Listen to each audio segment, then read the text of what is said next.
Hey, it's Suze, and welcome to tonight's episode of Keep the Bad Guys Away. I spent my whole day today working at the hospital. I've been up since about 4:30 this morning. It's late at night, boy. I mean, I'm really tired, but I just couldn't wait to tell you what happened. Okay, now, you know what? It's one of these crazy hospital stories, but, I'm so happy this time it wasn't me. It was the end of the shift, and then, there was gossip going all around the hospital, and we finally got the scoop from the house supervisor. Okay, so a charge nurse, going to work the night shift. Her jackass husband brings her to the hospital and assaulted her in the front lobby of the hospital. Oh my God. And then there was like a tech that was trying to break it up, and he got hit by the damn jackass too. It was like, whoa, man. I'm telling you, the whole hospital was in shock. They couldn't believe that a nurse got hit. They couldn't believe that her husband hit her in the front lobby, and then the tech got hit. She got sent to the ER. The whole hospital went on lockdown.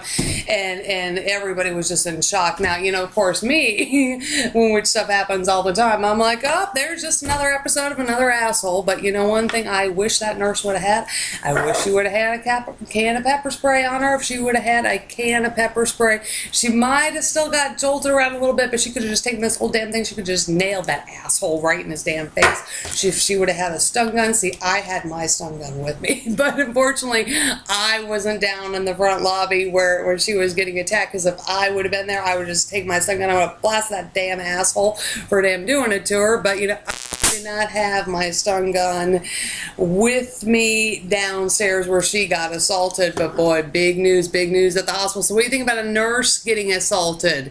Now the interesting part about it is that when they first heard that there was an assault in the front lobby, everybody was like, wow, cool, oh my God, an assault, okay, no, look, the hospital's on lockdown. And then they found out it was a nurse, one of their own employees, and everybody went, whoa.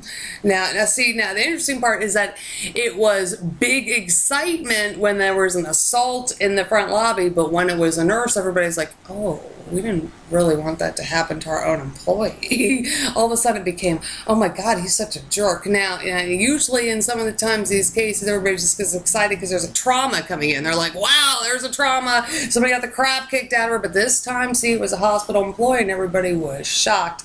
So it'll be really interesting to see what happens. Apparently, this nurse's husband had a gun, and so that was a big reason why the hospital was on lockdown. So the big question was he going to have a gun and come back and shoot her, or whatever, cause havoc at the hospital? These kinds of things, they can happen. I had just had something like that happen to me down in Harlingen, Texas, in which a guy had a gun, was known to have a gun, and I wasn't exactly sure if he had it with him or not, but boy, dude, that's why, that's why my situation in Harlingen got to be really crazy. But at least where I am, this hospital, they took it seriously. The fact that her husband might have a gun and might use it against her, unlike the police in Harlingen, Texas did not. So that is good news for her. She might make it through this one. So very, very good news. At least I think they're going to go out and catch the bad guys. It sounds like the police were involved. It sounds like the hospital cares about this nurse. That's ultra cool, because I can tell you that does not happen in other cities and states. Definitely never happens to me. But I sure wish that this chick would have had a can of pepper spray. I wish she would have had a stun gun. I wish she would have had something to take this guy down so he wouldn't have kept hitting her, apparently. But maybe in the future. But that is the news tonight. Hopefully they will catch this jerk. Hopefully they will arrest him, and hopefully the DA will prosecute him for being the jackass that he is. So that is tonight's episode on Keep the Bad Guys Away. Can you believe nurse gets assaulted right in the front lobby of the hospital? Big news tonight where I am. And she is apparently doing well in the emergency room, last bit I heard. But I'll keep you posted on the status. I'll keep you posted on how the DA is going to prosecute this case, and we'll go from there, and hopefully he will. So anyway, you guys be safe. Have a great night. I'll see you next time on Keep the Bad Guys Away. Good night.